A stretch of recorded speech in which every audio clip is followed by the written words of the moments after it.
Put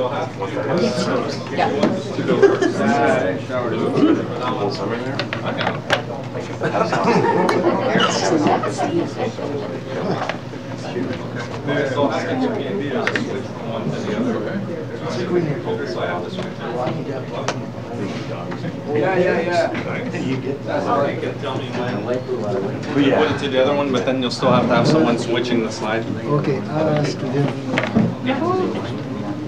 Lynn?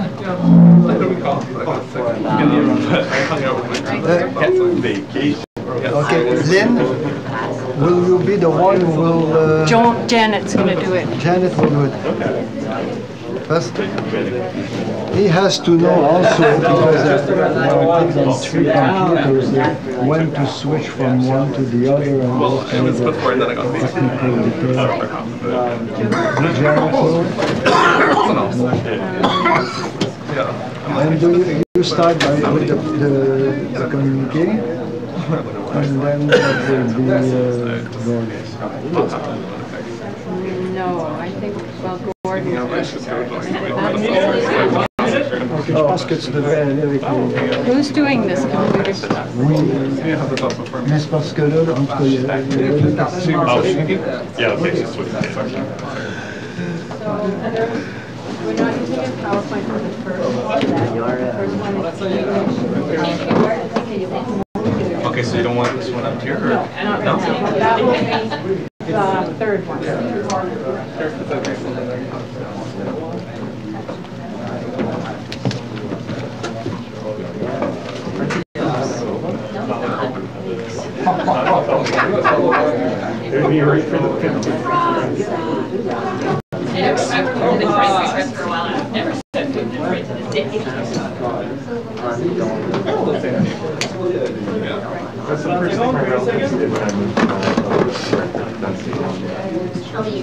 You'll have to tell me which one to put. So the next one's going to be the French one, or? Yeah, yes. Okay, because I'll need to have a cue as to when to put it out, and then someone's going to have to change the slides as we go. Yeah, I'm doing the slides, I just don't know where I'm doing it. And Ola said to speak to somebody. Are you somebody? Yeah, it's just the room in the back there. Yep. So the laptops you got to push like next or back. Okay. But if you can give me a cue when to switch it, because I don't know when to switch it. I'll tell you. Yeah. I thought it was portage.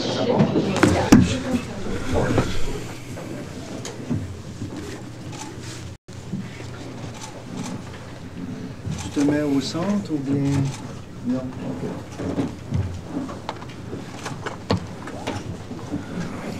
Bonjour, bienvenue au Théâtre National de la Presse. Hello, welcome to the National Press Theatre.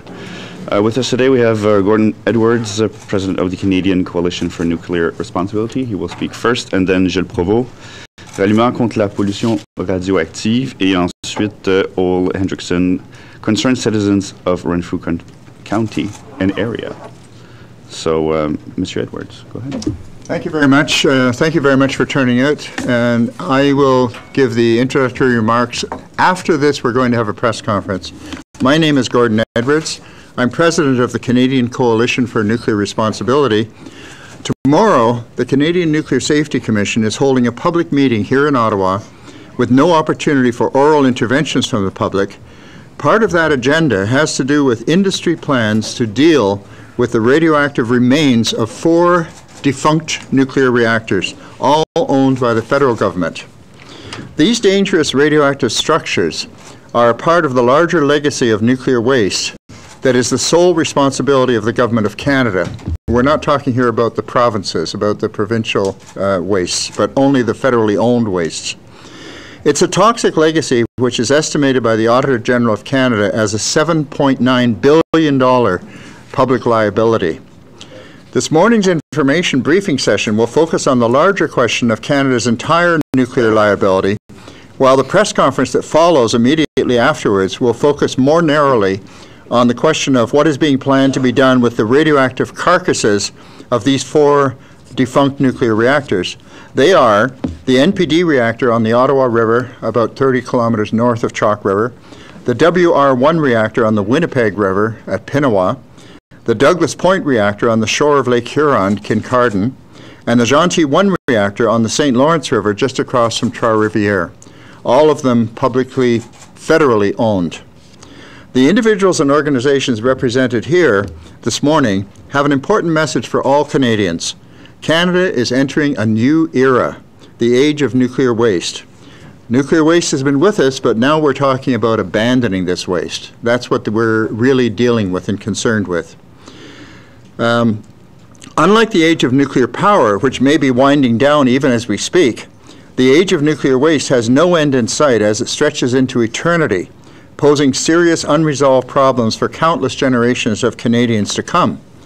For the ultimate goal, both from the waste producers and from the regulatory agency, is to abandon these radioactive leftovers without any intention of monitoring them and or retrieving them over the very long term, hundreds of thousands of years. We feel that this approach is ill-advised and constitutes a betrayal of the public trust and a crisis of leadership on the issue of long-term radioactive waste management. Indeed, there is a near-perfect policy vacuum surrounding this question at the federal level. Canada's nuclear waste policy framework, which you will find in your press kit, is pathetic. It's made up of 273 words with 3 bullet points equivalent to 4 tweets on Twitter. And that is Canada's policy framework on nuclear waste. We're not talking here about the high-level waste, which is the irradiated nuclear fuel, but all the other multitude of wastes that result from nuclear fission. Jim Carr, until recently the Minister of Natural Resources, has acknowledged in writing, and again we have his letter in the press kit, that there is no federal government policy regarding the long-term management of human-made radioactive waste except in the case of irradiated nuclear fuel. Nor is there any policy regarding the dismantling of radioactively contaminated nuclear reactors, an operation that leads to the creation of significant volumes of long-lived radioactive rubble, much of which will remain dangerous for hundreds of thousands of years. Through inaction and lack of any adequate public consultation mechanism, the Canadian government is complicit in allowing unacceptable approaches to radioactive waste to be pursued, in violation of practices that have been consistently advocated by Canada's nuclear establishment from the very beginning of the nuclear age, and disregarding explicit standards that have been promulgated by the International Atomic Energy Agency. The Canadian government, we feel, is shirking its responsibility to establish clear policies governing the long-term management of the bulky, human-made radioactive waste materials that have been created by nuclear fission in nuclear reactors. The Canadian public has not been consulted. First Nations have not been consulted. The safety of future generations has not been adequately taken into consideration. The consortium of profit-oriented multinational corporations that were hired under the Harper government's administration to manage Canada's nuclear legacy sites seems to have been given a free hand to write its own rules. Although technically subordinate to the Crown Corporation Atomic Energy of Canada Limited, the recently created entity, Canadian Nuclear Laboratory, CNL, is owned and operated by the private consortium of what I consider to be mercenaries that is now running the show. Forget about underground repositories. CNL wants to create a giant mound of radioactive waste right on the surface at Chalk River, several stories high, to hold up to 1 million cubic meters of mixed nuclear waste. In effect, it is little more than a radioactive landfill intended to outlast the pyramids of Egypt. Forget about dismantling shut-down reactors, packaging and removing the radioactive components, as previously promised. CNL wants to turn each reactor into its own cement nuclear mausoleum for eternity, right beside a major water source that was once needed for cooling the reactor's cores. Each site, which was originally chosen to satisfy the cooling needs of a reactor, is now to be considered a permanent nuclear waste repository, simply by an affirmation of will and a CNSC rubber stamp. Ever since the dawn of the nuclear age in Canada, when the first nuclear reactor began operation at Chalk River, Ontario in September 1945, we've been accumulating radioactive waste materials that are created by the nuclear fission process. There are close to 1,000 of these human-made radioactive varieties, materials that were never detected in nature before the advent of nuclear fission. They're all cancer-causing poisons. They can also damage reproductive cells and pass on damaged genes to future generations. Exposure to these radioactive materials can cause strokes, heart attacks, and compromised immune systems, as well as mental and behavioral disabilities. For the first 30 years of the nuclear age, Canadian citizens and their elected representatives were unaware that there were nuclear wastes. Nuclear power was said to be completely clean, and so one would not suspect that there was such a problem. It was portrayed as an inherently clean source of energy. When the intractable nature of human-made radioactive waste became apparent in the mid-1970s, there were official studies in many countries, including Canada, the United States, and the UK, which basically gave an ultimatum to the industry. It said, you've got to solve this problem, this nuclear waste. And they were talking about the high-level waste. If you don't solve this problem, there is no future for nuclear power. That was the message that came out of many of these reports. The focus at that time was, as I say, almost entirely on irradiated nuclear fuel, which is by far the most dangerous form of nuclear waste. But in Ontario, a Royal Commission report found that even after 10 million years, the amount of water needed to dilute Ontario's fuel waste to the maximum permissible level of contamination for drinking water is 2.5 times greater than the volume of Lake Huron. So without going into too much detail, I'd like to point out that there are, inside every nuclear reactor, there are 3 types of nuclear materials, radioactive materials, which are created. First, there are the fission products, which are the broken pieces of uranium atoms. And that's strontium-90, cesium-137, krypton-85. You've heard of these things, iodine-131. They're all broken pieces of uranium atoms. Those are called the fission products. Then there's the transuranic elements. Transuranic elements are elements created when uranium atoms, instead of splitting, absorb a neutron and get transformed into new elements, heavier than uranium. Plutonium, americium, curium, and those types. Plutonium being, of course, of key importance for nuclear weapons, as well as a potential source of fuel for nuclear reactors. And then there is a third category, and those are called the activation products. It means that because there are neutrons flying around inside the nuclear reactor, when a neutron strikes a non-radioactive atom, it can turn it into a radioactive atom, and that's where tritium comes from.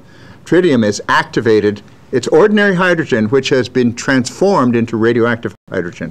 That's where tritium comes from. That's where carbon-14 comes from, which is a 6,000-year half-life beta emitter. So these materials have long half-lives. They remain dangerous for a great deal of time. They're human-made, and we believe that there has to be a policy in Canada specifically dealing with how to manage these. When you dismantle a nuclear reactor, all of the components in the core area have become extremely radioactive. And so even after the high-level waste is removed, it's still a very radioactive structure. Also, the whole primary cooling system, including all the components along the way, the pumps, the condensers, the boilers, these all become radioactive waste.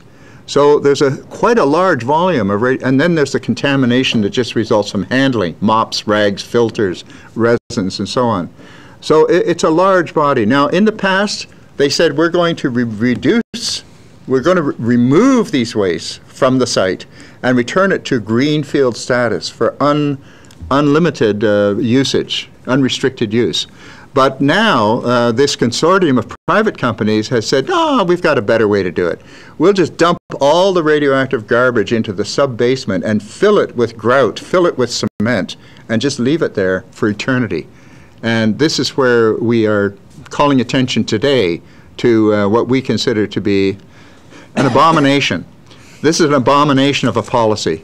This is no policy. This is a policy which is the industry writes for itself, and it's not even Canadian industry. We're talking about mostly foreign-owned corporations here.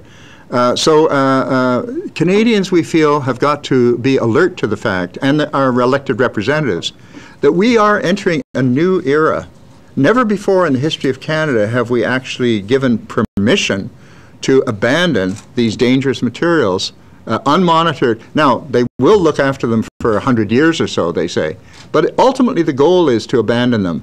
And by putting them in the state they're talking about, cement mausoleums and huge mounds, landfills, it means that nobody can go back there and easily retrieve this situation, retrieve the waste, repackage them, and do a proper job. So it's irreversible. We must insist that the Government of Canada blow the whistle on this, suspend these projects, and consult Canadians and First Nations in order to establish a real, sensible, society-oriented policy on nuclear waste. if you don't mind, could we make our presentations and then have the questions and answers afterwards? That's the way it works. Yes, I think so, because we had one indication of a question here. Thank you. J'ai une présentation PowerPoint. Bon, Gilles Provost, j'ai été journaliste pendant 40 ans au Devoir et à Radio-Canada. Maintenant, j'agis comme représentant du Ralliement contre la pollution radioactive, qui est un organisme qui s'est créé il y a 2 ans au Québec pour regrouper des gens de langue française parce que la plupart de l'information sur le nucléaire est disponible en anglais. Et aujourd'hui, aujourd'hui, je voudrais vous présenter 4 documents qui expliquent le problème et qui justifient notre conférence de presse ici aujourd'hui. Le premier, il va être présenté demain à l'Assemblée de la Commission canadienne de sûreté nucléaire ici à Ottawa. Et puis, c'est un document qui fait le point sur, comme l'a dit Gordon tout à l'heure, sur 4 réacteurs particuliers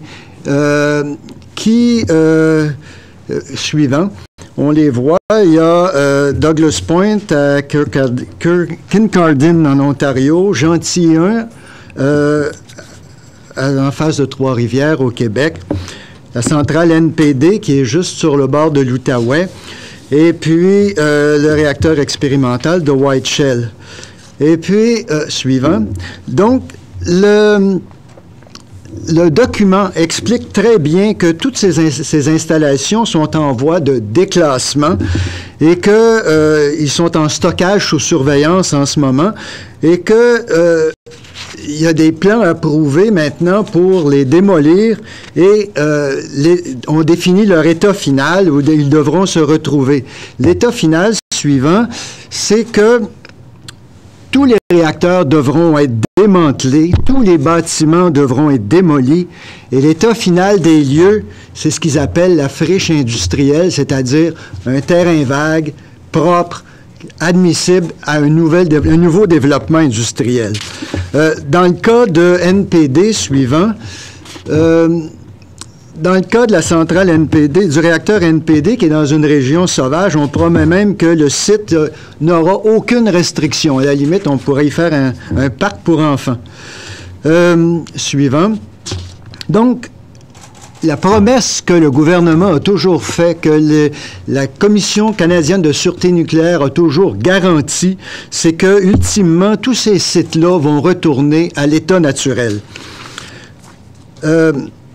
Le problème suivant, c'est que les laboratoires nucléaires canadiens veulent maintenant changer l'échéancier, d'une part, mais changer aussi, surtout, l'état final dans lequel on va laisser les lieux. Et puis, suivant, et là, on arrive, le document le dit très bien que les installations vont cesser d'être des centrales en voie de déclassement.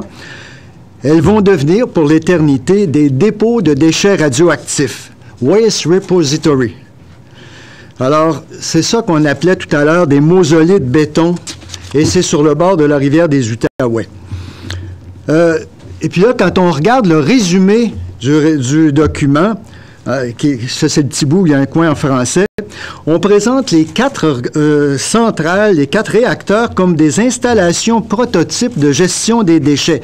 Donc, il n'y a pas seulement ceux où c'est déjà annoncé qui vont devenir des sites de gestion des déchets, mais on les présente toutes les 4 comme si on avait déjà décidé de les remplir de béton avec les déchets nucléaires dans le fond. Le deuxième document sur lequel on veut attirer votre attention, c'est un document qui est apparu il y a quelques semaines sur le site de l'Agence canadienne d'évaluation environnementale. Il est disponible seulement en anglais. Et alors, à gauche, vous avez les objections c'est en 2 colonnes. À gauche, c'est les objections des gens qui s'opposent au bétonnage de la centrale de White Shell. Et puis à droite, c'est la Commission canadienne de sûreté nucléaire qui répond aux questions, aux objections.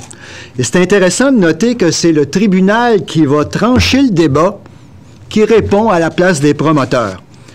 Suivant.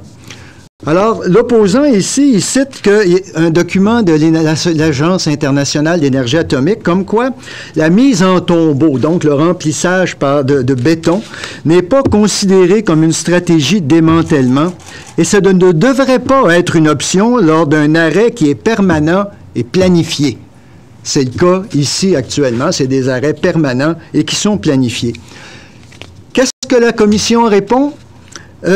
La première tache jaune en haut répond « Oui, c'est vrai, la mise en tombeau ne peut être une solution que dans des circonstances exceptionnelles, lors d'un accident grave, par exemple. » Alors, donc, ils reconnaissent que c'est vrai que la Commission de l'Agence internationale de l'énergie atomique s'y oppose.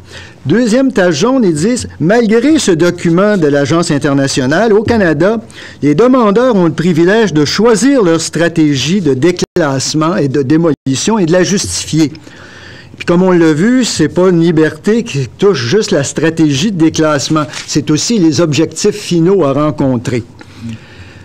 Troisième document, la politique canadienne, pourquoi justement les promoteurs ou les propriétaires de déchets ont une telle latitude? C'est parce que le Canada a une politique canadienne qui tient en seulement 3 paragraphes. Vous les avez ici en français. Le premier paragraphe, c'est une simple déclaration de principe. Le deuxième, c'est de dire le gouvernement a la responsabilité d'élaborer des politiques, mais il ne l'a jamais fait. Et il dit que les propriétaires de déchets doivent s'acquitter de leurs responsabilités conformément au plan approuvé d'évacuation des déchets. Le problème, c'est que le gouvernement fédéral, qui est le principal propriétaire des déchets des déchets radioactifs au Canada, n'a jamais soumis ou fait approuver son plan d'évacuation des déchets. Alors, et ça, c'est la politique. Troisième paragraphe, principe du pollueur-payeur.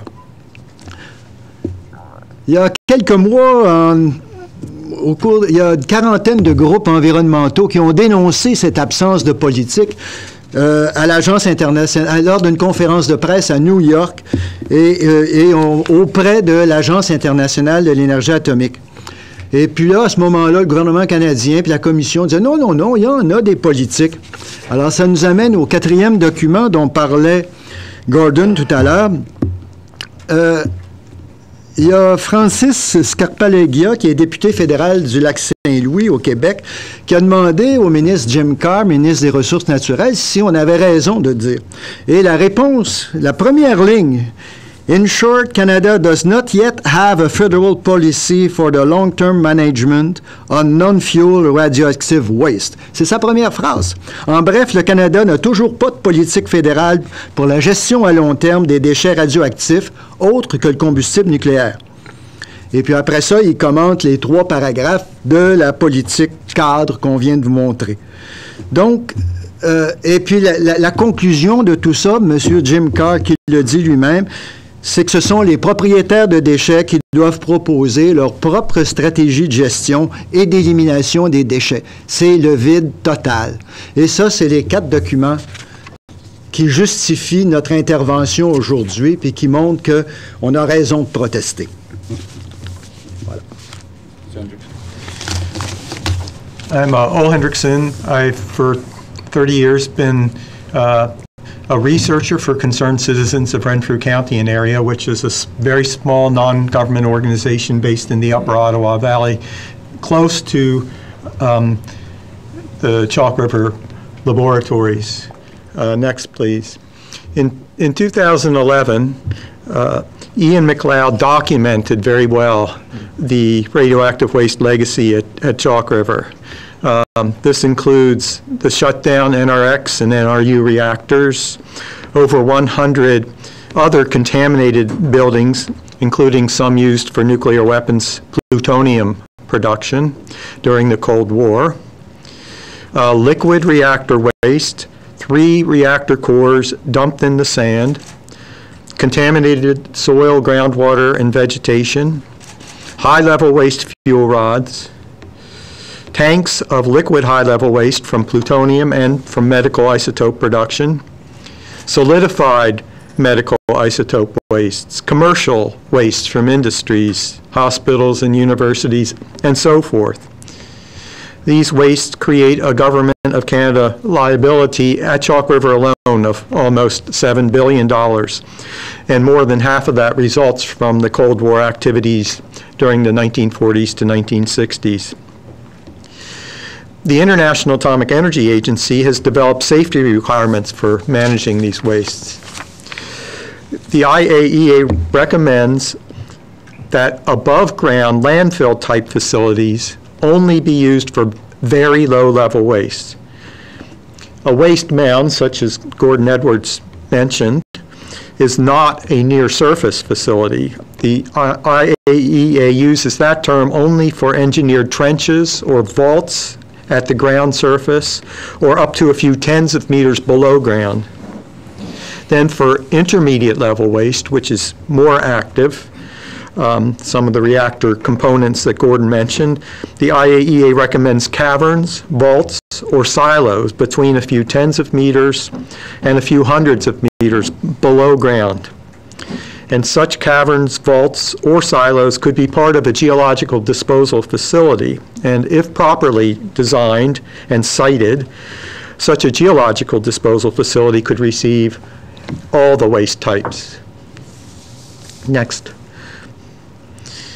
The Government of Canada lacks waste policies and strategies conforming to these IAEA safety requirements.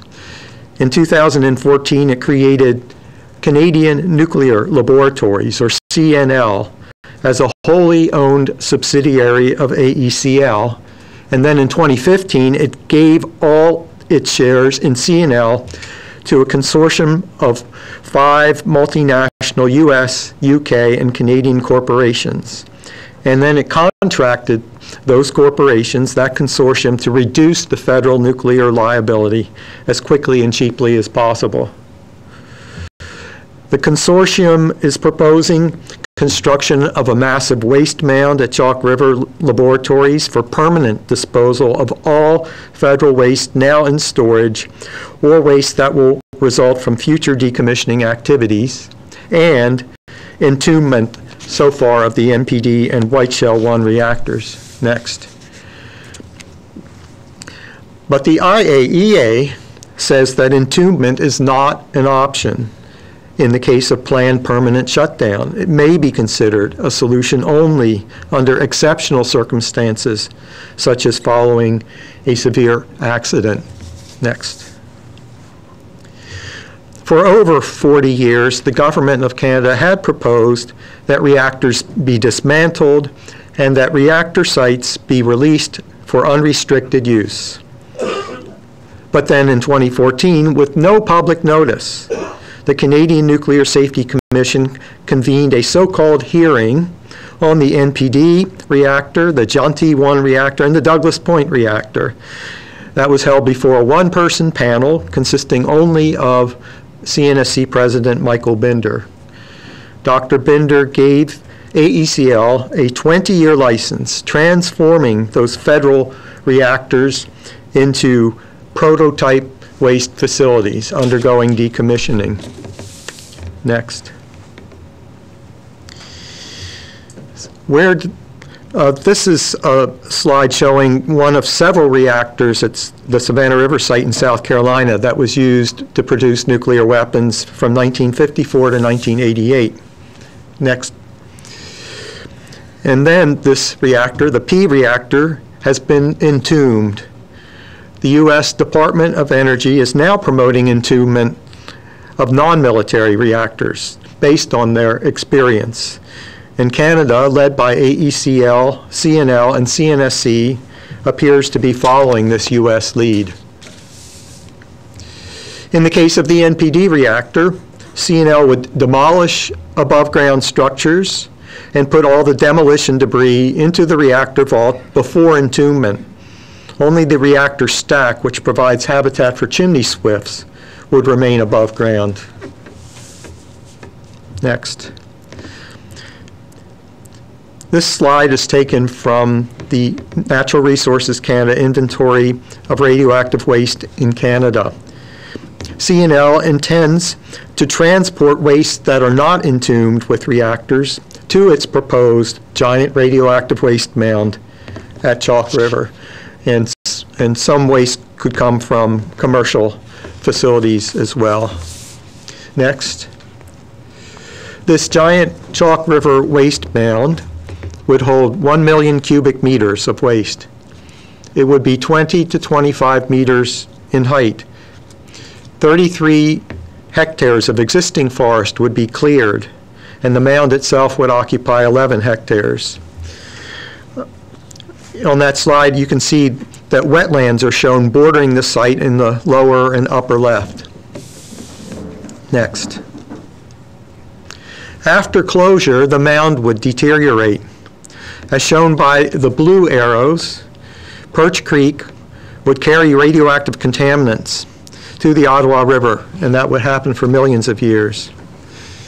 The area of the mound already has high radioactivity from nearby leaking waste management areas, including the burial site of the NRX reactor core that was damaged in the 1952 accident.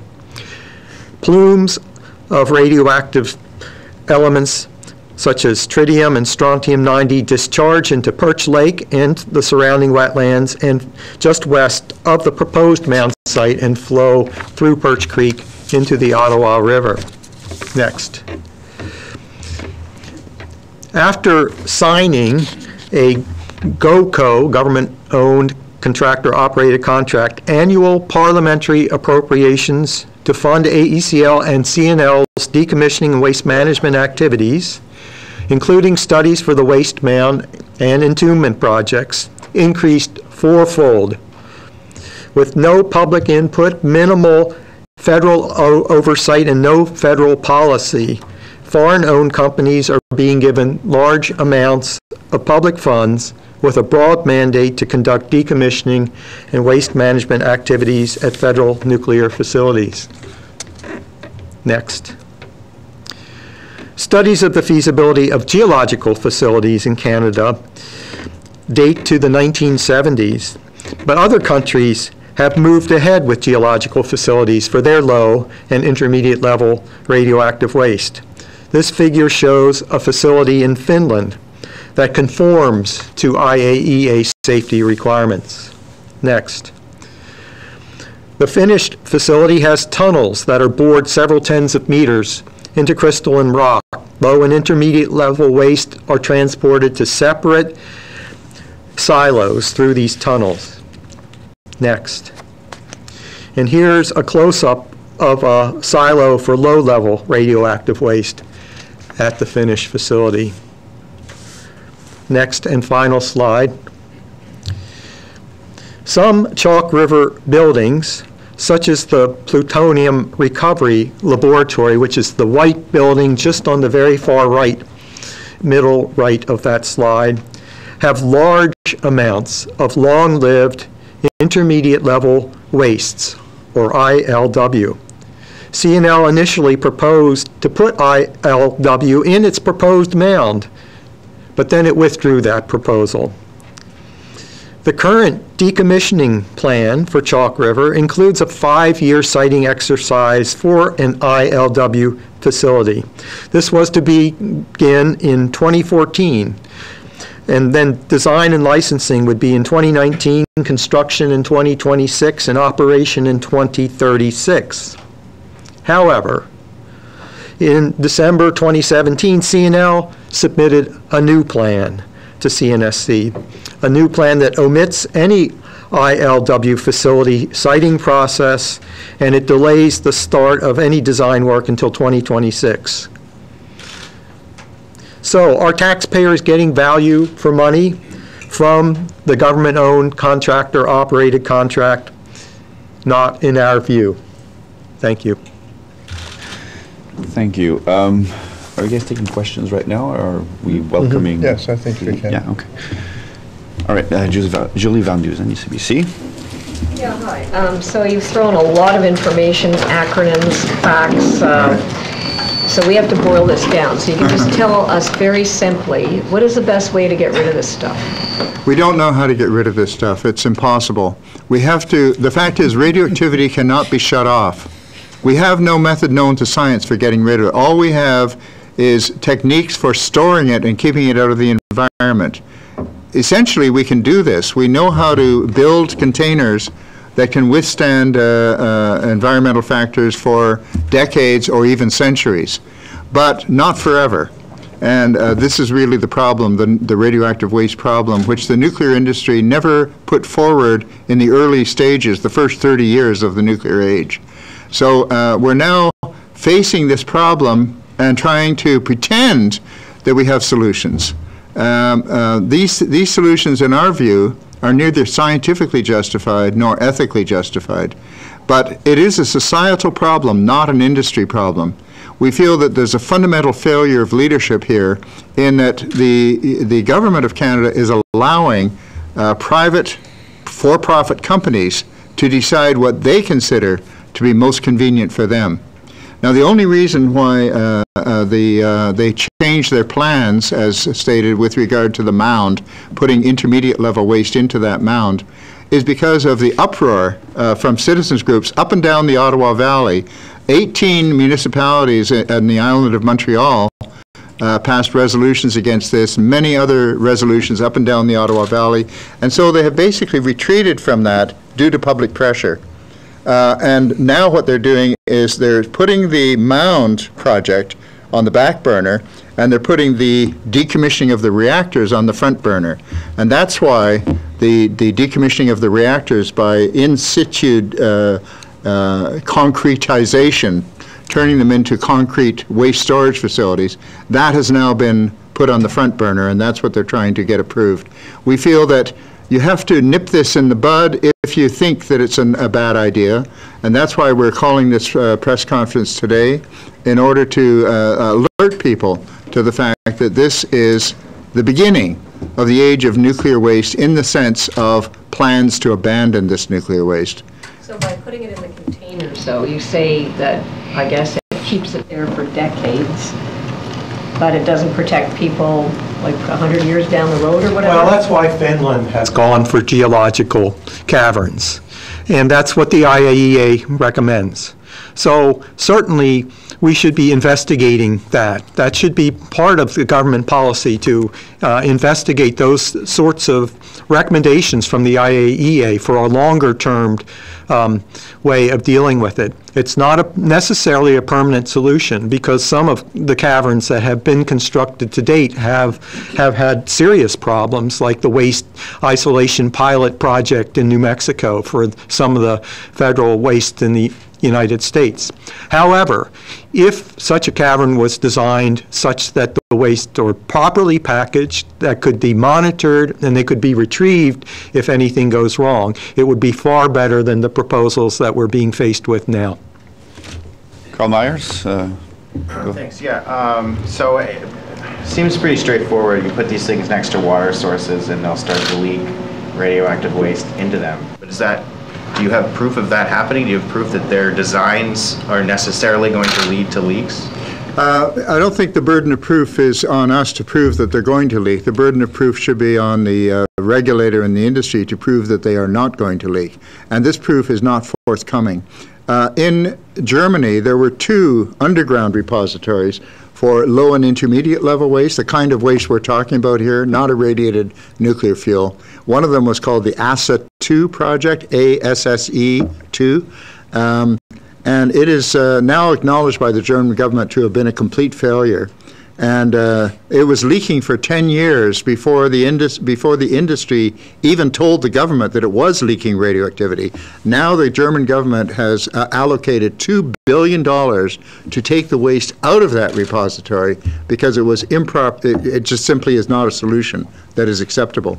That's only one project in Germany. There's another one called the Morsleben project, also an underground facility for low and intermediate level waste, which is also buckling and collapsing, and the German government has not yet decided whether or not to retrieve the waste.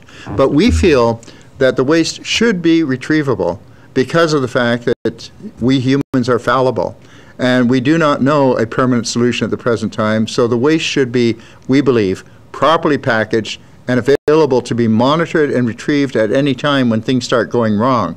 because they can be repackaged. But if they're put beyond human control, if they're put in a condition where they're not retrievable, then you simply have to live with the consequences, and we believe that that's simply unconscionable. And in terms of the waste mound proposal, right in the environmental impact statement, it says that the mound will deteriorate and radioactive wastes will enter the Ottawa River. And then it's just an argument, how much do you allow and what is acceptable to future generations that may not want to be faced with that. Okay, and in your estimation, is CNL proposing this type of structure because it's the cheapest? They make that abundantly clear in the environmental impact statement. They give highest priority in their environmental. There's no technical reason why they couldn't put it in a mountain or something like that? Oh, absolutely none. They actually have very superficial analysis of alternatives, but they say they want the mound because it's cheap. Yeah. The difficulty here is that they are contracted. They're just hired guns, and but they're not being told what to do. They are telling us what to do. So they're saying, okay, we as a contractor, we are saying this is what we're going to do. Well, who gives them this right? We're our elected representatives. They should show themselves. You know, they have to speak up, and this is not happening. I believe that our government, federally and to some extent provincially, is asleep at the switch. Now, of course, they're tolerating this, and they are putting $1 billion of Canadian taxpayers' money. They're pouring $1 billion a year into the Atomic Energy of Canada Limited, which has been reduced in size over the last 3 or 4 years from 1,600 down to a staff of 40. And they're getting $1 billion a year. Where is this $1 billion going to? Well, it's going mostly to the consortium. So these private companies are making lots of money and getting lots of studies done by their other companies in overseas and down south, and it's a gravy train. But they're really not. It's not AECL that is calling the shots. It's these companies, the consortium, that's calling the shots. Now, they say they have to have the approval of AECL, so they just got to get those 40 people together and make sure they say yes. And the president of AECL used to work for one of those companies, so there's not a good, in our view, avoidance of potential for conflict of interest there between the contractor and the contractee. Also, these consortiums also have a shady history. For example, SNC-Lavalin has been suspended for 10 years from the World Bank, I think it is. Mm-hmm. Is it the World Trade Organization or the World Bank?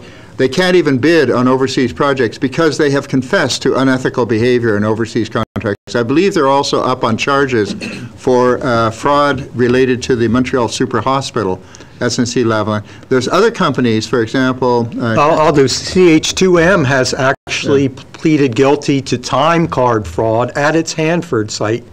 That's another nuclear waste facility. And they're one of the members of the consortium, and they just overbilled the government for the time of their employees. So they don't have an absolutely sterling reputation, and the question is, who's really calling the shots here? Mia Robson, CP. You say that this is the sort of potentially the end of the nuclear age and the nuclear waste age coming, but there's a lot of people who are saying that nuclear energy is the solution to climate change. So are we really moving away from nuclear energy, or are we just about to create a whole bunch more of these problems? That's an unanswerable question at the present time for sure, and you're right. They are planning to launch a whole new generation of small modular reactors, and by the way, that's what the real interest of this consortium is. They want to shove the nuclear waste into what they consider convenient packages off-site, so that they can use those same sites to produce a new generation of nuclear reactors called small modular reactors. There's a conflict of interest. We feel that when it comes to the nuclear waste and the fact that it is a possible threat to human health and the environment, that we should have an agency in charge that is independent of the nuclear industry, so there's no conflict of interest. That was proposed by the Seaborne panel of some years ago, and it was also proposed, that was with high-level waste, it was also proposed by the Ontario Royal Commission on Electric Power Plant. Every independent commission in Canada that's looked at nuclear waste has said the same thing. We should have an independent agency, so there's no conflict of interest. The nuclear industry will only be able to enter into another generation of reactors with huge government subsidies. The nuclear industry started with all those reactors that we've been showing you. Those were all federally funded and run. That's where people learned how to run reactors, how to build and operate. And the only way we're going to see more is by more massive government subsidies. So, and you look at the renewable alternatives, and they're competitive in a free and open market now. We just have a few minutes left before our other speakers come and join us. I guess we will be also available for questions after the other press conference. So we only have a few minutes left before those people join in. So, Mia, just Mia, Mylène. Moi, je voulais savoir pour le projet de dépotoir nucléaire de Chalk River, quelles sont les indications que ça a été mis de côté? Monsieur disait it was put on the back burner. Ah, c'est juste que ils ont ralenti l'échéancier. Actuellement, il y a des négociations privées derrière des portes closes avec le gouvernement, la Commission de sûreté nucléaire, mais il devait y avoir des audiences publiques avant la fin de 2018 et c'est remis à une date indéterminée. Donc, dans ce sens-là, c'est pour ça qu'on dit qu'ils ont enlevé la pression sur ça et qu'actuellement, ils essaient d'accélérer plutôt l'autorisation du bétonnage des réacteurs. Et par rapport aux centrales, est-ce que vous pouvez élaborer un petit peu plus sur Gentilly? Bien, Gentilly, ça nous inquiète beaucoup parce que Gentilly est aussi présenté comme un centre de gestion des déchets maintenant, alors que c'était un réacteur qui devait être démoli et transformé, ramené à l'état naturel. Et le gouvernement a mis des milliards de côté pour que ça se fasse. Hydro-Québec a mis... Non, dans ce cas-là, c'est le gouvernement parce que Gentilly 1 est de propriété fédérale. Et donc, ils ont mis des millions de côté pour le démanteler, pour ramener le site à son état originel. Et on a bien peur que maintenant qu'ils vont avoir établi des précédents avec les deux autres, que celui-là, il va passer dans le même moule. Et c'est justement ça qui nous amène, parce que le document qui va être discuté demain à la Commission de sûreté nucléaire, il met les 4 réacteurs de propriété fédérale dans le même dossier et il n'est pas clair du tout. C'est justement, c'est presque évident que les deux autres dont on n'a pas encore discuté vont suivre dans le même pattern. On a le temps pour 2 petites questions. OK, Dylan, puis ensuite Claudine. Peut-être juste une question sans complémentaire. Juste, I was just wondering, like, what's actually happening tomorrow. My understanding is that they're going to talk about this at this meeting, but that they're not actually making a decision, but you guys want them to actually come up with a plan. Is that accurate? Like, they're not making a decision tomorrow, it's just a presentation.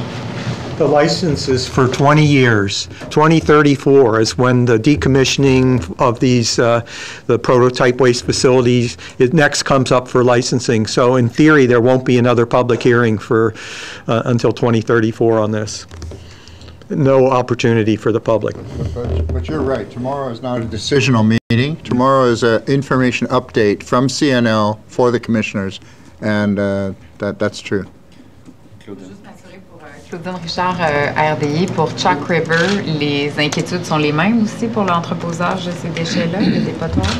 Bien, Chalk River, actuellement, c'est un immense dépotoir et il suffit que une marmotte est capable de défoncer la membrane autour, les racines des arbres peuvent la défoncer. Alors, c'est vraiment pas une installation sécuritaire pour garder des déchets pour des milliers d'années. Ce dépotoir-là va être rongé par l'érosion d'ici 200 ou 300 ans. Et ça a l'air court d'une certaine façon, mais 200-300 ans, là, je veux dire, ça nous ramène dans le passé, au début de la colonie. Là. Donc, quelle va être la situation dans 200-300 ans? Et on sait que les déchets, eux, vont demeurer. Il y en a beaucoup de ces déchets-là dont la toxicité n'aura même pas commencé à diminuer dans 300 ans. So I think we're going to I'm going to bring up Theresa. Yeah, people are going to join in, and then we'll take other questions. So, will you just get replaced by Theresa? Yeah. I guess?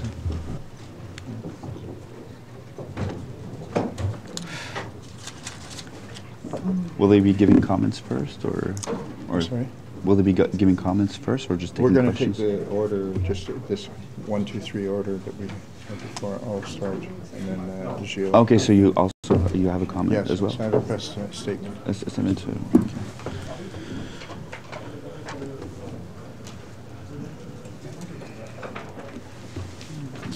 So you will start again? Yeah, it's the same order, except that Dr. Owen is replaced by Theresa McClenaghan. And Chief April's not here. She couldn't come. So Theresa is the third one. Okay. Thank you very much.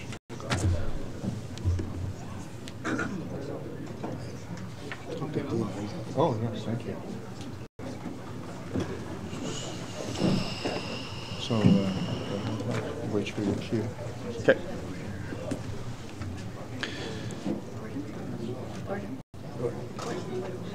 One, two, three. And then questions and answers. Non, elles sont 3 finalement. I'm sorry, Teresa? No, the chief is not here. She couldn't come. Yes, that's right. Yes. Sorry, I forgot to tell you that. The chief couldn't make it. Ouais, merci. I think I'll say a few words about the chief's absence before. I think we should add that. Something he wants you to say. Huh? Something he wants you to say, or he'd be fine with you saying. I'm sorry? Something he'd be fine with you saying. Oh, yeah. I think so. It's a she. She, okay. We start in a minute. We start in 1 minute?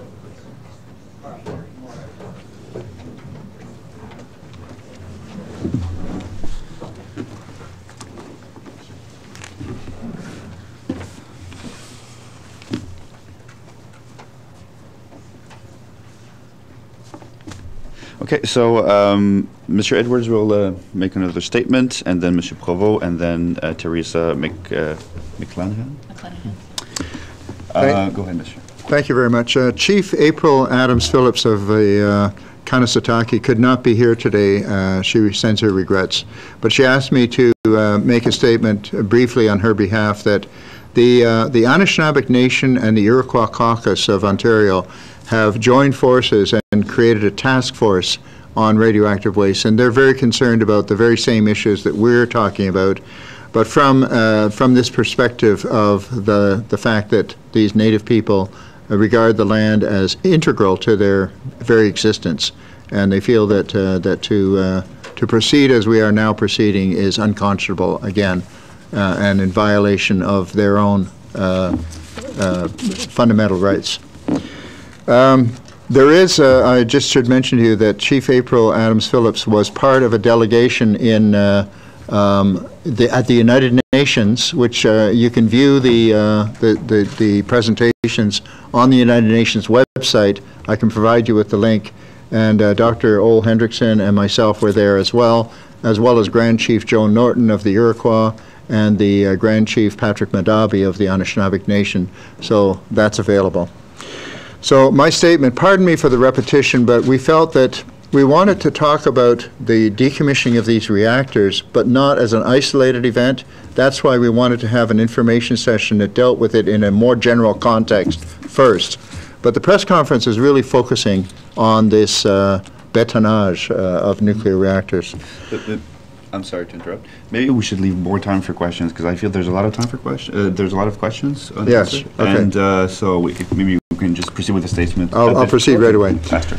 For many decades, pardon for the repetition, for many decades and up until a few years ago, it was well understood in Canada that nuclear reactors would be carefully dismantled at the end of their useful lifetime. The radioactive materials would be meticulously packaged and labeled and shipped off-site, awaiting ultimate disposal in some kind of engineered repository. The site where the old nuclear reactor once stood would be returned to greenfield status, perfectly safe for unrestricted use. But then the Harper government decided to dismantle the Crown Corporation, Atomic Energy of Canada Limited, recommended selling off the reactor division to SNC-Lavalin for $15 million, slashing AECL's staff from 3,600 to 40, and hiring a consortium of profit-oriented multinational corporations to take over control of Canada's nuclear waste legacy liabilities. In a 180-degree turnabout, the consortium swept away these past plans, obliterated previous promises, and advocated a quick and dirty approach to the final decommissioning of these federally owned nuclear reactors. Instead of being dismantled and removed, the radioactive structures of the NPD and WR1 reactors in Ontario and Manitoba would simply be encased in concrete and abandoned on site. This crude approach, which we consider an abomination, is explicitly rejected by the International Atomic Energy Agency, except in extreme circumstances, such as a serious reactor accident, which may make it impossible to dismantle the reactor structure in a conventional way. We are urging all citizens and elected representatives in Canada to denounce this quick and dirty approach to reactor decommissioning. For the federal government to allow these plans to proceed will be a betrayal of public trust. We call upon the Trudeau government to suspend these impending projects, which are being funded to the tune of hundreds of millions of taxpayers' dollars, and to initiate a public consultation process with First Nations and other Canadian citizens to develop a detailed federal policy governing the long-term management of human-made radioactive waste resulting from the fission process. At the present time, there's no meaningful federal policy on either the long-term management of nuclear waste other than irradiated nuclear fuel, or on the decommissioning of nuclear reactors and the safe sequestration of the associated radioactive waste. Speaking as a citizen of Quebec, I would like to personally urge the government of Quebec and the National Assembly to denounce the federal government's laissez-faire attitude in allowing such in situ decommissioning to be accepted as a legitimate procedure. For if these projects go forward, the federally owned Gentil 1 reactor at Baie-Concours may end up as a perpetual concrete radioactive waste burial site as well, situated right beside the St. Lawrence River, halfway between Montreal and Quebec City, posing a radioactive threat to the mighty river for hundreds of thousands of years. We should not place our future security from radioactive contamination in the hands of profit-oriented multinationals, some of whom have already been found guilty of unethical and even criminal behavior in relation to other multi-billion-dollar nuclear cleanup operations in other countries. Where are our elected representatives on this issue? Oui. Moi, comme représentant du Ralliement pour la pollution contre la pollution radioactive, je veux dire, je représente surtout des Québécois, des francophones, qui jusqu'à maintenant ont eu énormément de difficultés à obtenir de l'information en français sur tous ces dossiers-là.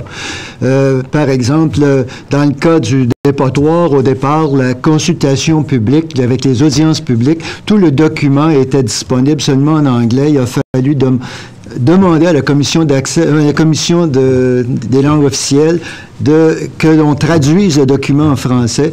Et là encore, la plupart des documents que j'ai cités aujourd'hui, tout à l'heure, ils sont disponibles seulement en anglais.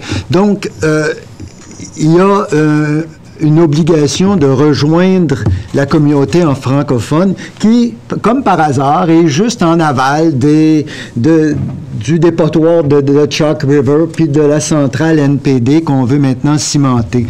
Alors, je ne veux pas répéter tout ce que les autres ont dit, mais notre ralliement demande que le gouvernement fédéral, Énergie atomique du Canada et la Commission canadienne de sûreté nucléaire respectent les engagements qu'ils ont pris depuis des décennies. Le Canada doit démanteler tous ces réacteurs nucléaires désaffectés et non pas simplement les remplir de ciment.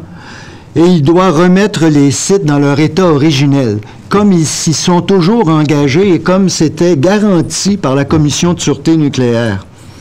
Et comme nous entrons maintenant dans l'ère des déchets nucléaires, parce que des centrales nucléaires, des nouvelles, là, pour le moment, il n'y a aucun projet en Amérique du Nord pour des nouvelles centrales, et l'Ontario vient de prolonger la vie de ces centrales actuelles-là parce qu'il n'y a pas les moyens de les remplacer. Alors, nous entrons maintenant dans l'ère des déchets nucléaires et nous demandons qu'Ottawa se donne enfin une vraie politique contraignante sur le démantèlement des réacteurs nucléaires désaffectés et sur tous les déchets radioactifs autres que le combustible. Et on veut que ce soit une politique que la Commission de sûreté nucléaire devra appliquer. C'est pas à la Commission à élaborer des règles et elle n'a pas non plus à prendre les règles de l'agence CSA là, qui fait des règles, qui laisse l'industrie faire ses propres règles. Et enfin, nous demandons que cette future politique sur les déchets radioactifs soit précédée d'une vaste consultation auprès de tous les Canadiens, y compris les Premières Nations. Il y en a eu une consultation avant les règlements sur les déchets nucléaires. On a fait le tour du Canada pendant des années. Maintenant, sur le combustible nucléaire, excusez-moi. Alors que maintenant, on veut reprendre l'opération et que ça devienne vraiment un consensus au niveau de la population. Qu'est-ce qu'on fait avec ça? Thank you. My name is Theresa McClenaghan, and I'm the Executive Director of the Canadian Environmental Law Association. Today, our organization, along with 40 others, including First Nations, NGOs, and citizens groups, signed and sent a letter to the Auditor General of Canada asking him to undertake an inquiry whether the Government of Canada, Atomic Energy of Canada Limited, and the Canadian Nuclear Safety Commission are overseeing and expending public funds for nuclear waste management and nuclear reactor decommissioning in a responsible manner, and to inquire whether these agencies are handling these matters in ways that are compatible with sustainable development principles. The reasons for these urgent petitions include the fact that we believe Canada lacks the checks and balances in its nuclear governance system, and that the involvement of multiple agencies and departments is needed in order to strengthen that system. Canada has just begun to face the monumentally difficult and expensive task of safely managing over 7 decades accumulation of nuclear waste. We believe that money is being spent by Atomic Energy of Canada Limited without due regard for economy, efficiency, and environmental protection. In our view, these failures and inappropriate expenditures of public funds create serious risks to the health of current and future generations of Canadians and our environment. Why do we hold these views and ask for the Auditor General's oversight? Consider that after privatization, AECL's subsequent spending of public funds to the consortium tripled, reaching almost $550 million in each of the last 3 years and exceeding $1.5 billion in just 3 years. This is an alarming rate of public expenditure. The stated federal share of the country's nuclear waste liability is $8 billion. Despite that level of spending, what the private consortium has proposed so far are 3 waste management projects that won't properly deal with the federal nuclear waste at all. As you've heard, a massive site is proposed for a near-surface facility holding so-called low-level radioactive waste, but this waste includes long-lived, very long-lived radioactive waste, and putting it in near-surface facilities contravenes IAEA guidance. 2 sites on the edge of 2 of Canada's iconic rivers are proposed to be filled with grout and left in place forever, despite acknowledgement that these facilities containing highly radioactive materials will inevitably be sources of radionuclides emitted and transported to the Ottawa and Winnipeg rivers for thousands of years, respectively. Once again, this approach violates IAEA guidance, as entombment is meant to be a desperate measure suitable only for large-scale accidents such as Chernobyl and Fukushima, not a routine way to deal with the hazardous legacy of our nuclear power experiments. By way of the government-owned contractor-operated contract, the GOCO contract that you've heard about, incentives have been misplaced, resulting in these least cost, poorest of solutions, rather than the best solutions from a sustainability perspective. An excerpt from one of the governing contracts between AECL and the privately owned consortium, CNL, says it plainly, quote, CNL shall seek the fastest, most cost-effective ways of executing the decommissioning and waste management mission, including disposal of all waste. This is included in the letter, which is available for you today, to the Auditor General. The CNSC, the regulator, is poorly equipped to provide the needed oversight, in our view, since it is working with a Nuclear Safety Act that is long overdue for review, dealing with a poorly functioning Environmental Assessment Act, and no policy guidance de facto from the elected government of Canada nor from the public. As a result, we're calling on the Auditor General to use his statutory powers to inquire into these matters and provide a report to Parliament. Thank you. Now go to questions. Todd, did you have a question? Sure. I heard a lot about this will be around for thousands of years, millions of years, forever. The NCL put out a press release yesterday said this, in just 200 years this will be down to a background level of radiation. Who's wrong? I mean, what are they getting wrong then? They're getting wrong is that they are simply ignoring the fact that plutonium, for example, will be part of the waste that goes into the reactor burial. Because it gets into the pipes. The whole primary cooling system gets contaminated. We have a table of isotopes in the steam generators of nuclear reactors here in Canada, for example, which has 6 different isotopes of plutonium and several isotopes of americium. Plutonium has a half-life of 24,000 years, and when it disintegrates, it turns into another substance which has a half-life of 700 million years. In the actual structures of the plant itself, we have nickel isotopes, which have half-lives of 76,000 years. I mentioned carbon-14, which has a half-life of 6,000 years. So even tritium, when they talk about 200 years, they're simply waving their hands and ignoring a host of radioactive materials, which they themselves have listed as part of the waste that is in the defunct reactors. I have written a brief myself, which compiles a list of those things, showing hundreds of thousands up to millions of years for various ones of these isotopes.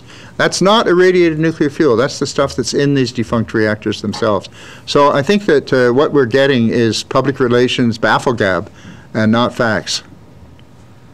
Also, earlier in the technical briefing, you mentioned the best way is to dismantle it, I guess transport the material and put it in a geologically stable repository, which I imagine would be somewhere in the Canadian Shield.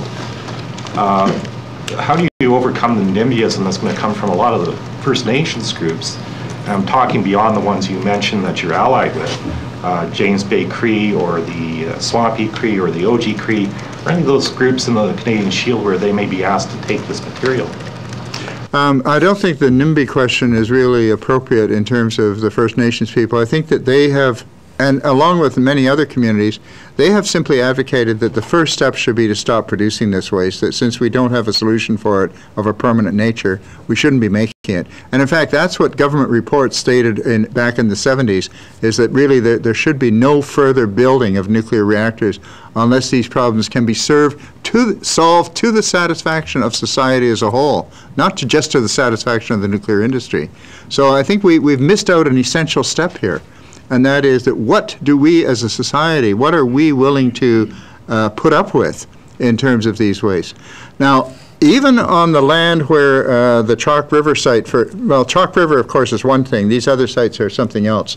But if we take the Chalk River site, for example, even without leaving the government-owned, the Crown land where that Chalk River facility is sited, you could move the waste 20 kilometers away from the Ottawa River and still without leaving Crown land. So I think that these things are oftentimes just excuses for not doing anything. To put it right there in a wetland, less than a kilometer from the Ottawa River, in the case of the NPD reactor, it's only about 200 meters maximum from the Ottawa River. I mean, to turn this site into a radioactive waste repository of permanent proportions just on the basis of the say-so of a consortium of people who were hired to do the job is ridiculous. So if I could add, that's fundamentally the problem, is that these proposals are being made by the consortium without public consultation, without proper public input.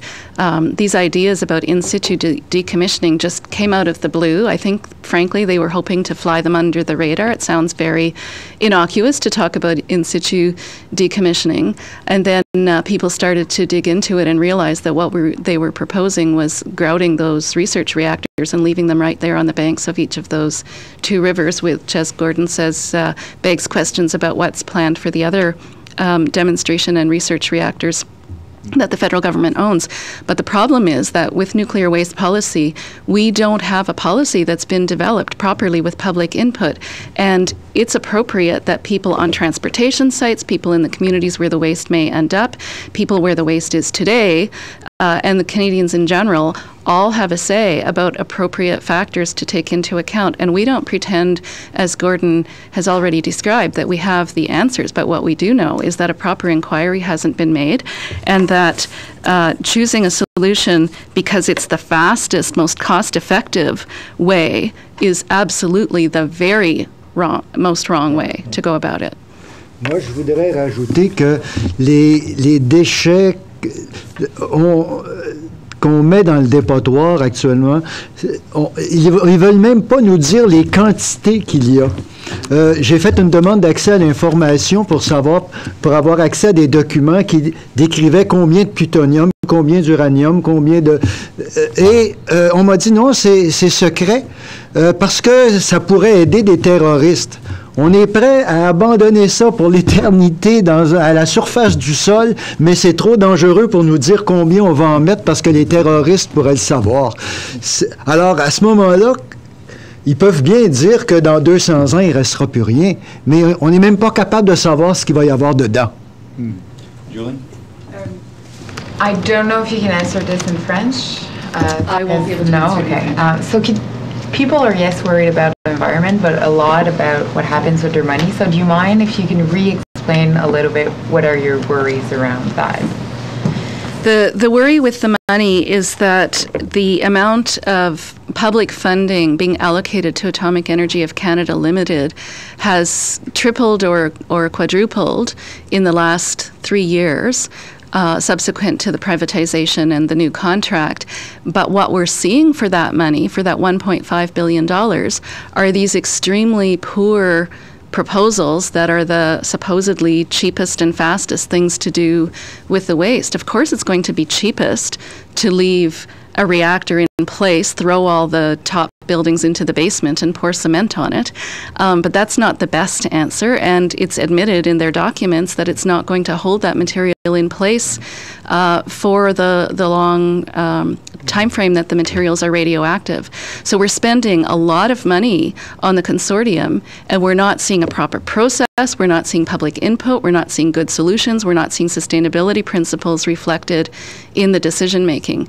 And furthermore, we think the oversight mechanisms by the regulator and by the governments of the day is failing us because we're not seeing these kinds of inquiries being conducted in terms of how these monies are being spent and what we're getting for the money. We have, as I mentioned, a very poor oversight legislation that needs to be reviewed. We have lots of concerns about environmental assessment and an environmental assessment system that is not providing for good decision-making on sustainability principles. At the moment, we still have SIA 2012, which is being reviewed by the federal government, but even in the proposed environmental assessment legislation that's been passed by the House of Commons and is going to the Senate this fall, we'll see a lot of the hallmarks of SIA 2012 remaining. So we're very concerned that we can't even say, oh, well, environmental assessment will allow us to ask these questions and make good long-term decisions because the principles are not embedded in that legislation. Yeah. I'd like to add to that later, maybe. I could add a little side note to that. It seems that people aren't going to really pay a lot of attention unless they think that health is at risk. So you talked about poisons and toxins and heart attacks and cancer. Is that a risk that's there now, later, to the people who live near there? Is there proof of that? Like, what is the health risk now and later? Well, I was on a Science Council of Canada study called Policies and Poisons, which is headed up by Dr. Bates, who is one of the leading lung cancer specialists in Canada. He's passed away now. But they came to the conclusion that when it comes to carcinogens, and mutagens, things which cause cancer, things which cause mutations of the genes, that there really should be no acceptable level of exposure to begin with.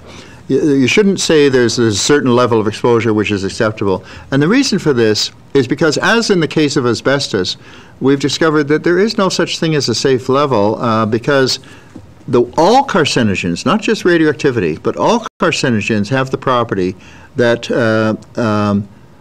that it's called the linear model. It says that if you half the exposures, you'll get half as many cancers, but the people who get cancer will be just as dead or just as sick. And if you cut that down again by half, you're going to have again half as many getting sick, but they'll be just as serious illnesses. So there isn't risk now to the people who live there. Should they be selling their houses and moving away? No. Is it, like what is the actual risk? They should be preventing the creation of a source of carcinogens that will last for hundreds of thousands of years into the future, and which they themselves will be unable to monitor because they don't have the necessary equipment or measuring devices. I understand, but you said that there was poisons and heart attacks and strokes and oh, that's all in the literature, the medical literature. Is there evidence that living near one of these sites, or I'm just wondering, what is the health risk that is proven?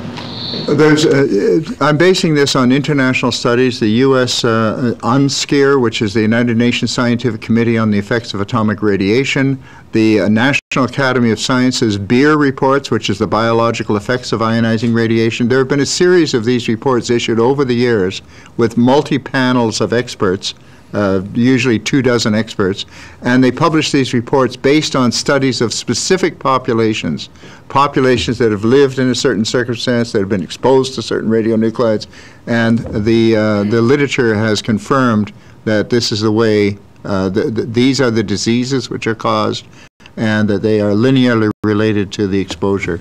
So that's what that's based on. It's based on our knowledge of the materials. Right. If I can just add, for the two entombment projects or in situ projects, we've specifically asked for information about the pathways to the rivers, and that information is forthcoming but not yet provided. And it's among a long, long, long list of questions that the public has asked CNL as proponent of these projects to answer, and the regulators and Health Canada and others have asked a long, long, long, long list of questions to these proponents. And that's why these projects are now sitting with indeterminate timelines. They were on a fast track. They're now sitting with indeterminate timelines because of these incredibly long list of questions, fundamental basic questions about characterizing the radioactive waste there, characterizing the pathways to the environment, and answering questions like, in what year would you expect the grout to be deteriorating and seeing radionuclides emitted to the Winnipeg River or the Ottawa River, rather than just saying, yes, it would happen eventually, which is as far as the answers have been provided so far. But in addition to that, I might add, if I may, that we also can't say that the public should only pay attention if the health effects are being manifested today, because we have a long-term obligation to future generations. There's an environmental principle of intergenerational equity where you don't just say, well, if it's not going to manifest itself today because the grout won't deteriorate in my lifetime, therefore I'm not going to worry about it. I'm not going to ask my politicians to hold the proponent accountable. I'm not going to ask the regulator to be as stringent. Then I'm failing, my children, my children's children into the future.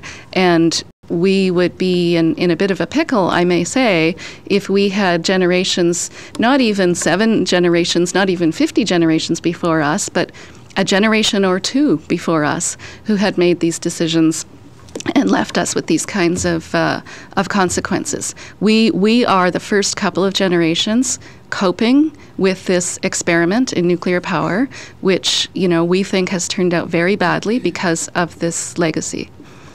Et je voudrais rajouter, quand on parle des dangers, actuellement, les déchets, ils sont gérés à court terme dans des barils, etc., dans des bâtisses qui sont surveillées, mesurées régulièrement. Alors, nous avons... La Commission de sûreté nucléaire n'a même pas demandé aux promoteurs, par exemple à Chalk River, de démontrer que les déchets, une fois dans son gros tas de déchets, là, dans son dépotoir, que ça va être au moins aussi sécuritaire que l'état actuel. Ils n'ont même pas demandé la preuve. Ils n'ont même pas demandé l'analyse. Alors, Qu'est-ce que vous voulez que nous, on vous dise, là? C'est simplement inquiétant. Mia, and then Dylan. So I think, and maybe this is what Julie was also trying to get at, these facilities exist today. They're not going to be built, they do exist. So what risks are there to the people who are living near there now? Not once they're encased in concrete, not once they start creating this mound. What risks are there to people today? Yeah, okay, that's a good question, and I can't really give you a good answer for it. But when you start demolishing, when you start taking things apart, you stir up dust, you release radioactive material in various forms. I'll give you an example.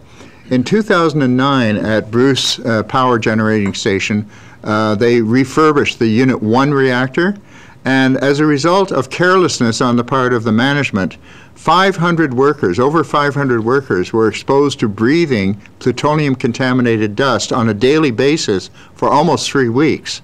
And this is known as the alpha contamination incident, one of the more serious failings.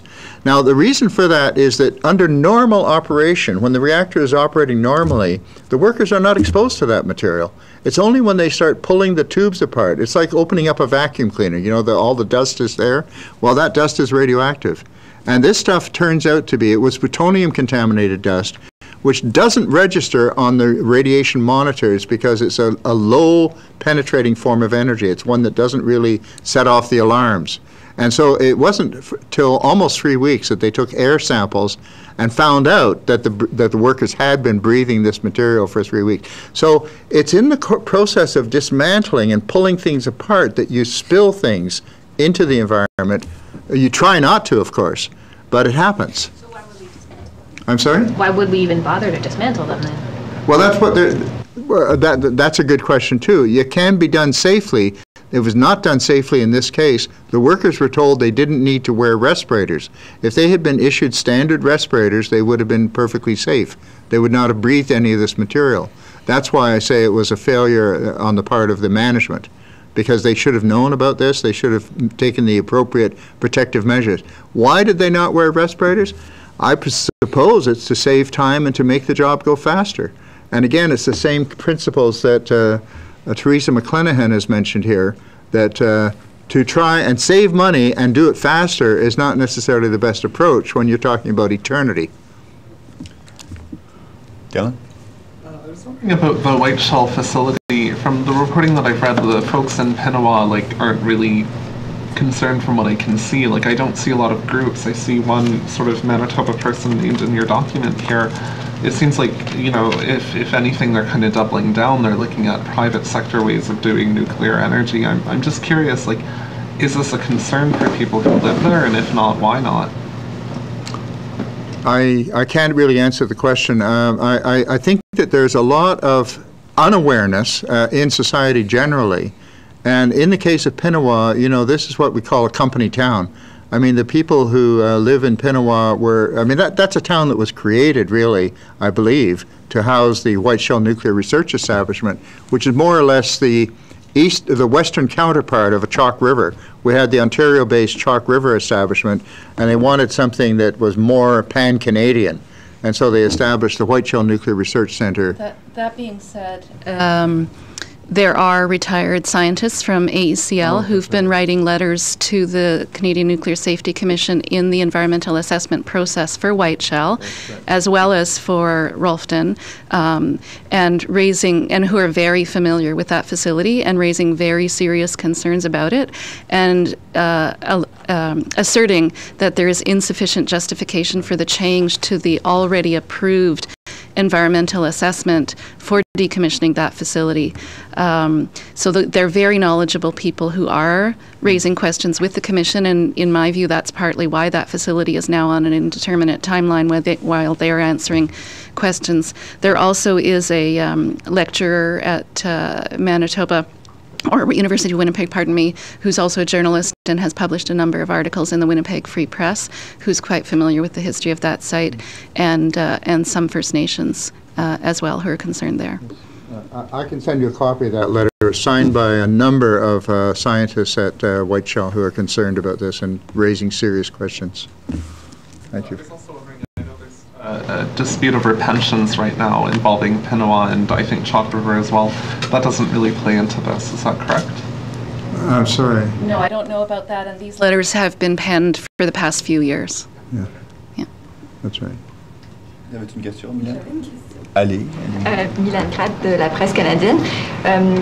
Ma compréhension, j'ai déjà visité le site de Chalk River et ma compréhension dans le briefing que j'avais eu, c'est qu'il y avait déjà des éléments radioactifs dans le sol et dans certaines nappes phréatiques, qu'ils étaient surveillés constamment, puis que l'idée c'était de se débarrasser entre autres de ces sols-là pour les mettre dans le fameux dépotoir nucléaire dont on parle. Alors, est-ce qu'on a une indication que ces éléments radioactifs-là se sont déjà transportés dans la rivière des Outaouais? Et deux, en quoi est-ce que d'essayer de contenir ces éléments radioactifs-là serait pire que la situation actuelle? Bien, le fait de les... Non, il faut les contenir. Il faut les contenir. Il y a des déchets là qui sont dangereux et qui doivent être contenus, mais c'est pas en les mettant dans un gros sac noir à la surface du sol au milieu d'un marécage qu'on va les contenir. C'est ça le problème. C'est que la solution qu'on apporte, oui, il y a des problèmes réels. C'est un des endroits, la base, l'endroit, le terrain de Chalk River est un des endroits les plus contaminés au monde sur le plan nucléaire. Mais oui, il faut le nettoyer, mais pas en mettant ça dans un gros sac noir au milieu d'un marécage, à flanc de colline, puis en disant « on a réglé le problème ». On n'a rien réglé. D'après les règles internationales, ça doit être à plusieurs dizaines de mètres dans le roc sous la surface du sol. C'est ça la réponse. Et est-ce qu'on a des indications que ces éléments radioactifs-là se sont déjà retrouvés, oui, par exemple, dans l'eau de la rivière des Outaouais? Bien, il y en a actuellement. Le fond de la rivière des Outaouais, devant Chalk River, est contaminé. Les sédiments sont contaminés. Et justement, il y a eu des discussions entre la Commission et les laboratoires nucléaires canadiens pour savoir si on devait les retirer ou si on risquait pas justement de tout remettre en circulation puis de polluer plus loin dans la rivière en soulevant ça. Et pour le moment, ça reste sous observation, mais il y a une grande zone des sédiments dans le fond de l'Outaouais qui est gravement contaminée par des déchets nucléaires actuellement. Il y a eu, on le sait qu'il y a eu des émanations de tritium gigantesques, mais ça c'est de l'eau radioactive. Ça s'en va. Une fois qu'elle est partie, et puis là, ça paraît plus. Bon, alors, on peut pas dire qu'il n'y a pas eu de contamination. On sait qu'il y en a eu. Ça n'a pas été mesuré à l'époque. On sait qu'il y en a encore et on ne sait pas quoi faire avec. Et c'est ça la situation. Mais c'est clair qu'il faut régler le problème. Et c'est justement pour ça qu'on sonne l'alarme aujourd'hui. Il faut des solutions durables, des solutions sécuritaires qui vont l'être pas juste pour nous, mais pour les générations futures. C'est pas des choses qui vont disparaître dans 100 ans, dans 200 ans ou dans 300 ans. Et on veut pas que le Canada se retrouve parsemé de petits dépotoirs nucléaires comme ça à chaque endroit où il va y avoir eu un réacteur nucléaire au cours des années. C'est pas ça la solution. If I might add, there also is a problem with standards today, and this gets at the questions you're asking about health effects. So today we have the situation with tritium being emitted from the Canadian nuclear power plants and contaminated groundwater in some cases, and emissions to surface waters in many cases, and emissions from air affecting groundwater. And sometimes we have spills. And when you see those announced in the media by the industry and by the regulator, they will say, you watch next time, they will say it meets the Ontario drinking water standards. Well, the Ontario drinking water standards are set at a unit of becquerels per litre, and the number is 7,000 becquerels per litre. And so they'll say that the drinking water that's been thus affected is within that standard. Two independent science advisory committees to the province of Ontario, one in the early 1990s and one a few years ago, have advised the province that the number should be 20 becquerels per litre. and the number remains at 7,000 becquerels per liter. Every time this comes up, the industry doubles down. They'll stand up in public hearings, I've been there, and say, we could meet 20 becquerels per liter, but I don't know what happens because we don't see it then change to 20 becquerels per liter. And therefore, it means they can say, with these plumes, with this contamination, with this ongoing spill events, when they happen, and they sometimes would be more than 20 becquerels per liter, well, we meet drinking water standards because they're looking at 7,000. So and why did the two advisory committees say that? Because radioactive standards have been set in a different way than chemical standards, and basically they're 70 times less protective of the public than the equivalent metric we use for chemical standard setting vis-a-vis cancer in particular. So just because you hear these reassurances doesn't mean there isn't a public health concern, and you will hear at any of the hearings about nuclear power plant licensing, many members of the public and environmental doctors and others, knowledgeable commentators, saying these numbers are too high, these exposures are too high. We have 3 minutes left. Any other questions? Mylène? Est-ce que vous trouvez, vous avez parlé du régulateur, là, donc la Commission de sûreté nucléaire, est-ce que vous voyez des similitudes avec la façon dont le dossier du pipeline Énergie-Est avait été géré par l'Office national de l'énergie à l'époque? Ben, c'est certain que c'est pas un tribunal indépendant. Les fonctionnaires travaillent en étroite collaboration avec les proposeurs et ils essaient d'ajuster. Alors, à un moment donné, quand ils ont fait un compromis entre eux en disant, bon, OK, si tu fais ça, on va tolérer ça, etc., bien, quand tu arrives en audience publique après, les décisions sont déjà prises, là. Je veux dire, la commission travaille jour après jour à discuter avec Énergie atomique du Canada, avec les laboratoires nucléaires canadiens. Donc, c'est certain qu'ils ont pas le recul et à un moment donné, ils sont obligés de faire des compromis pour en lâcher un peu pour en obtenir de l'autre côté. Et puis, c'est très difficile après ça, si la population proteste en assemblée publique une fois que tout est entendu, ben c'est bien difficile d'écouter le public. Last one, Julie? Yeah, can I just, so basically you're saying the government has no policy, the government has no policy for this, that this consortium is out for itself. It's looking for the cheapest way to store this waste. It's doing it in such a way that it's very likely to be a health hazard in the future, down the road. We don't know exactly when, but probably. You want consultation, so with people and with indigenous groups and so on. So just two quick questions. Why now, and what makes you think just consulting the public and other people is going to come up with a better way than we've got now? Bien, on a parlé tout à l'heure des problèmes de transport. Bien, justement, si on peut consulter le public à la fois sur le transport des déchets, sur les risques à la santé, sur le meilleur endroit où les mettre, etc., bien, on va pouvoir arriver à une solution qui rejoint les intérêts de tout le monde.